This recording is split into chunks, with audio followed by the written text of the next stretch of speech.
स्वतंत्र और आजाद पत्रकारिता का समर्थन कीजिए।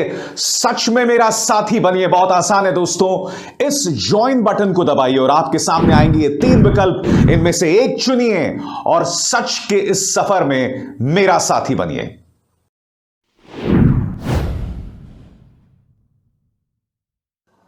नमस्कार, मेरे इस मंच पर मैं अभिसार शर्मा आपका स्वागत करता हूं इस अपील के साथ कि आप मेरे इस चैनल को न सिर्फ सब्सक्राइब करेंगे बल्कि उस बेल आइकन को भी दबाएंगे ताकि जैसी कोई शो करूं सीधे आपके मोबाइल फोन्स तक पहुंच जाए। तो मैं कल ये सोच ही रहा था कि प्रधानमंत्री नरेंद्र मोदी कब चुनावों में हिंदुत्व का तड़का डालते हैं या हिंदुओं को बेचारा दबा कुचला पेश करते हैं।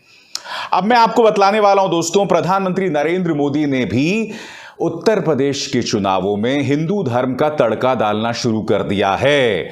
मगर दुख की बात यह है कि जिस जरिए उन्होंने हिंदुत्व का तड़का उत्तर प्रदेश के चुनावों में डालने का प्रयास किया है वो बहुत ही हास्यास्पद है, यानी कि उस सुनकर हंसी आती है। क्या आप जानते हैं उत्तर प्रदेश के चुनावों में हिंदुओं पर अत्याचार का मुद्दा या हिंदू धर्म के साथ जो नाइंसाफी हो रही है उसका मुद्दा वो पश्चिम बंगाल की टीएमसी के सहारे उठा रहे हैं। जी हां, वो टीएमसी जो अगर आज उत्तर प्रदेश में चुनाव लड़े तो उसे एक सीट ना मिले और तमाम जहां जहां से वो चुनाव लड़े वहां उसकी जमानत जब्त हो जाए। कितनी शर्म की बात है कि प्रधानमंत्री नरेंद्र मोदी इस कदर बौखला गए हैं, इस कदर डेस्परेट हैं वोट्स के लिए कि अब वो टीएमसी का यानी कि ममता बनर्जी का सहारा ले रहे हैं चुनावों के अंदर जो है हिंदू मुस्लिम करने के लिए। मैं आपको बतलाना चाहता हूं उन्होंने कहा क्या और फिर आप समझ जाएंगे कि भारतीय जनता पार्टी इस वक्त क्यों बौखलाई हुई है कि वो हर सांप्रदायिक भड़काऊ मुद्दे को भुनाना चाहती है। सुनिए प्रधानमंत्री को। बंगाल की टीएमसी पार्टी जो गोवा में चुनाव लड़ने गई है वो कहती है हमने तो उस पार्टी से इसलिए गठबंधन किया है क्योंकि हम गोवा में हिंदू वोटों को बांटना चाहते हैं। आप देखिए ये हिम्मत, क्या ये लोकतंत्र है, सेकुलरिज्म है क्या? आप खुलेआम कहें कि हम हिंदू वोटों को बांटना चाहते हैं तो आप किसके वोट इकट्ठा करना चाहते हो? ये भेदभाव।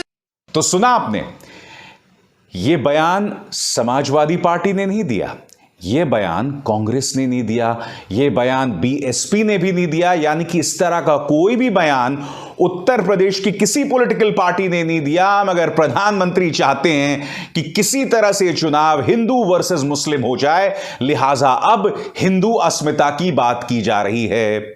मैं यही तो समझना चाहता हूं प्रधानमंत्री, क्या पिछले 5 सालों के दम पर या भाजपा ने जो विकास किया है उत्तर प्रदेश में, क्या उसके दम पर आप चुनाव नहीं जीत सकते? कि आपको ममता बनर्जी का सहारा लेना पड़ रहा है, वो भी उत्तर प्रदेश के अंदर? या कहीं ऐसा तो नहीं दोस्तों, ये जो तस्वीर सामने उभर कर आ रही है जिस पर समाजवादी पार्टी ने कड़ा तंज किया है मुख्यमंत्री आदित्यनाथ पर, वो जो है आपकी मुश्किल का या आपकी चिंता का सबब बन रही है? समाजवादी पार्टी ने कहा क्या है और उसके बाद मैं वीडियो दिखाऊंगा आपको। खाली मैदान देखकर शायद गर्मी निकल गई होगी, बौखला गए थे, बौखला कर अनाप शनाप बोलने लगे थे। पहले बड़े ने पैदल कर दिया था, अब जनता पैदल करने जा रही है। मंच की कुर्सी भी खाली है और मैदान भी 10 मार्च को पैदल जीवी जा रहे हैं, नहीं चाहिए भाजपा। अब ये वीडियो देखिए जिसका जिक्र समाजवादी पार्टी ने किया है और वो बता रहे हैं कि किस तरह से मुख्यमंत्री आदित्यनाथ की सभा में लोग नहीं पहुंच रहे हैं। देखिए साहब।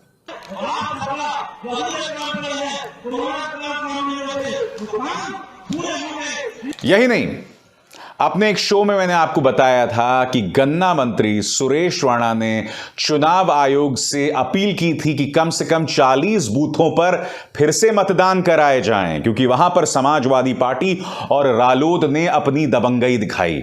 उनकी इस मांग को चुनाव आयोग ने अस्वीकार कर दिया है, प्रशासन ने अस्वीकार कर दिया है। एक तरह से कहा जा सकता है दोस्तों, ये जो पहले 2 चरण के मतदान हुए हैं, कम से कम जो पहले चरण का मतदान है वो भाजपा की उम्मीदों के मुताबिक नहीं हुआ है।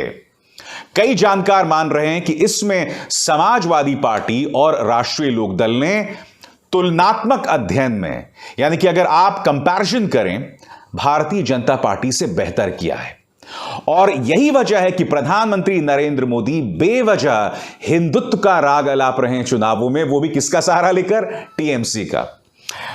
मुझे तो कभी कभी विपक्ष पर दया आती है। अरे भाई, आप उत्तर प्रदेश के चुनावों में क्यों मुद्दों की बात कर रहे हैं? क्योंकि देखिए, भारतीय जनता पार्टी के लिए तो कोई नियम कानून नहीं है। चुनाव आयोग ने भारतीय जनता पार्टी जो भी कहे आंखें मूंद कर रखे हुए हैं।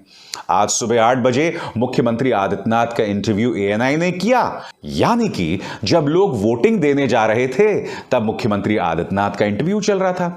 पहले चरण के मतदान में भी ऐसे ही हुआ था। प्रधानमंत्री नरेंद्र मोदी ने एक रात पहले एएनआई को इंटरव्यू दे दिया और तमाम न्यूज चैनल्स पर उनका 1 घंटे 10 मिनट का इंटरव्यू दिखाया गया।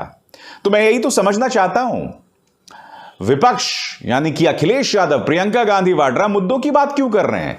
मसलन आज अखिलेश यादव बुंदेलखंड में थे। बुंदेलखंड की जमीन से उन्होंने किसानों का मुद्दा उठाया। अरे भाई, जब बीजेपी को परवाह ही नहीं है किसानों की, तब आप ये मुद्दा क्यों उठा रहे हैं? क्या कहा अखिलेश यादव ने, आप सुनिए। आज बुंदेलखंड में सबसे ज्यादा किसान आत्महत्या कर रहा है। अगर उत्तर प्रदेश की सूची निकाल करके देखेंगे, सबसे ज्यादा किसानों ने आत्महत्या अगर कहीं की है तो आपके बुंदेलखंड में की है। और बुंदेलखंड के सबसे ज्यादा अगर किसी जिले में आत्महत्या किसानों ने की है तो वो महोबा में की है। बताओ, हम जानना चाहते हैं सरकार के लोग क्या मदद कर रहे हैं। अगर कोई मदद कर रहे हो तो बताइए आप। और ऊपर से ऐसे कानून लाए थे कि जिससे हमारे किसानों की जमीनें छिन जाती। और भारतीय जनता पार्टी वही पुराना राग अलाप रही है दोस्तों। प्रधानमंत्री नरेंद्र मोदी ने कहा कि पिछली बार चुनावों के बाद अखिलेश यादव ने अपने तमाम साथियों को त्याग दिया था और वो अलग हो गए थे, यानी कि इशारा एक बार फिर राष्ट्रीय लोकदल की तरफ है और उन्हें मनाने का या अपनी तरफ खींचने का प्रयास है। अभी ना सही, कम से कम नतीजों के बाद। अब किस तरह से उन्होंने जिक्र किया, सुनिए। साथी के कंधे के भरोसे चलने की कोशिश करते हैं।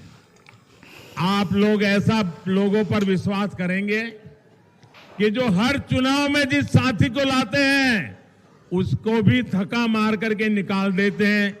दूसरे चुनाव में दूसरा साथी लाते हैं, तीसरे चुनाव में तीसरा साथी लाते हैं। जो साथी बदलते हैं वो आपका साथ देंगे क्या? आपको याद होगा, लोकसभा चुनावों से भी पहले उस वक्त भाजपा के अध्यक्ष अमित शाह अपने कार्यकर्ताओं की एक सभा को संबोधित कर रहे थे और उस सभा में उन्होंने कहा था कि हमारे एक कार्यकर्ता ने अखिलेश यादव के बारे में एक झूठ फैलाया। और वो झूठ क्या था कि अखिलेश यादव ने अपने पिता को जो है थप्पड़ मार दिया। अमित शाह ने इसमें कहा था कि पिता और पुत्र एक दूसरे से बहुत दूर थे, थप्पड़ मारने का सवाल ही नहीं पैदा होता। खबर झूठी थी मगर वो खबर फैल गई और जनता में चर्चा हो गई कि जो आदमी अपने पिता का नहीं हुआ वो जनता का क्या होगा। भाजपा के उस वक्त के अध्यक्ष अमित शाह ने कहा था कि उसी के चलते हमें चुनावों में फायदा हुआ। खबर झूठी थी, हमें फैलाना नहीं चाहिए था, मगर फैलाई गई जिसका फायदा भाजपा को हुआ। वही तेवर प्रधानमंत्री नरेंद्र मोदी के इस बयान में दिखाई दिए कि जो पुराने साथियों का ना हो सका वो नए साथियों का क्या होगा। यानी कि इसी तरह से तमाम लक्ष्मण रेखाएं भाजपा पार कर रही है अपने विपक्ष पर हमला करने के लिए। याद है ना आपको कि राहुल गांधी के बारे में, उनके पिता राजीव गांधी के बारे में, उनकी मां के बारे में खुद मुख्यमंत्री आदित्यनाथ और हेमंत बिश्व शर्मा ने किस तरह का बयान दिया था। इस बीच अखिलेश यादव ने बुंदेलखंड की अपनी इस रैली में मुद्दों की बात करते हुए कहा है कि जनता उन लोगों को माफ कभी नहीं करेगी जिसकी वजह से पेट्रोल के दाम बढ़ गए और उसी के चलते महंगाई जो है वो तमाम रिकॉर्ड तोड़ गई। सुनिए क्या कह रहे हैं अखिलेश। ये भारतीय जनता पार्टी के लोग कान पकड़ करके अगर 700 बार भी उठक बैठक लगाएंगे तब भी किसान इनको माफ करने वाले नहीं है। बताओ किसान भाइयों, माफ करोगे आप? इन्हें माफ करोगे जिन्होंने डीजल महंगा कर दिया, पेट्रोल महंगा कर दिया और सरसों का तेल भी महंगा कर दिया। समाजवादी पार्टी का पता कर लेना, हमने कहा है मंडियां बनाएंगे, जो हमारे किसान सरसों पैदा करते हैं उनकी मदद करेंगे, तेल पैदा करने वाले किसानों की मदद होगी। और अगर हमें सरसों के तेल को निकालने के लिए बड़ा कारखाना लगाना पड़ा तो चाहे 100 करोड़, 200 करोड़, 300 करोड़ की भी सब्सिडी देनी पड़ी, देंगे, जिससे कि सरसों का तेल ही बुंदेलखंड में होने लगे और हमारी कीमतें भी कम हो जाए। आपके सामने दोनों दावेदार। फर्क यह है कि अगर समाजवादी पार्टी जीत जाती है तो अखिलेश यादव सीएम बनेंगे, मगर अगर बीजेपी फिर से जीत जाती है तो प्रधानमंत्री नरेंद्र मोदी सीएम नहीं बनने वाले हैं। अगर 200 से ज्यादा सीटें आ गई तो यकीनन उस वक्त मुख्यमंत्री आदित्यनाथ ही फिर से मुख्यमंत्री बनेंगे। मगर दोनों के तेवरों में आपको फर्क साफ तौर पर नजर आ रहा है। एक तरफ कोशिश है किसी तरह से माहौल को उग्र किया जाए, भड़काया जाए, वही हिंदू मुस्लिम की सियासत, वही तड़का, और दूसरी तरफ कोशिश है जमीनी मुद्दे उठाने की। सवाल यहां पर यह कि क्या इसका फायदा समाजवादी पार्टी को मिलेगा या भड़काऊ मुद्दे उठाने के एवज में सीधा फायदा भाजपा को मिल जाएगा। और मेरे हिसाब से पहले 2 चरण में जो मतदान हुआ है, जो हमें रुझान आ रहे हैं, उसे आपको जोड़ के देखना पड़ेगा प्रधानमंत्री नरेंद्र मोदी के बयानों से, अखिलेश यादव के बयानों से, और इसी बात से आप अंदाजा लगा पाएंगे कि इन 2 पहले चरणों में आगे कौन है। मैं चाहूंगा आप लोग कमेंट सेक्शन में बड़ी तादाद में इस बात का जवाब दें कि मेरे इस कार्यक्रम के आधार पर आपको क्या लगता है, कौन सी पॉलिटिकल पार्टी इस वक्त आगे है और क्यों, इसके कारण भी बतलाएं। क्योंकि देखिए, कमेंट सेक्शन की एक इंपॉर्टेंस होती है, एक अहमियत होती है, और मैं चाहता हूं कि मेरे दर्शक इसमें पुरजोर हिस्सा लें। मुझे बताएं कि आपको क्या लगता है, पहले 2 चरण के मतदान में इस वक्त आगे कौन है, बॉडी लैंग्वेज को देखकर, उनके हाव भाव को देखते हुए, और खासकर जिस तरह के बयानात वो दे रहे हैं उसके आधार पर। अभिसार शर्मा को दीजिए इजाजत। नमस्कार।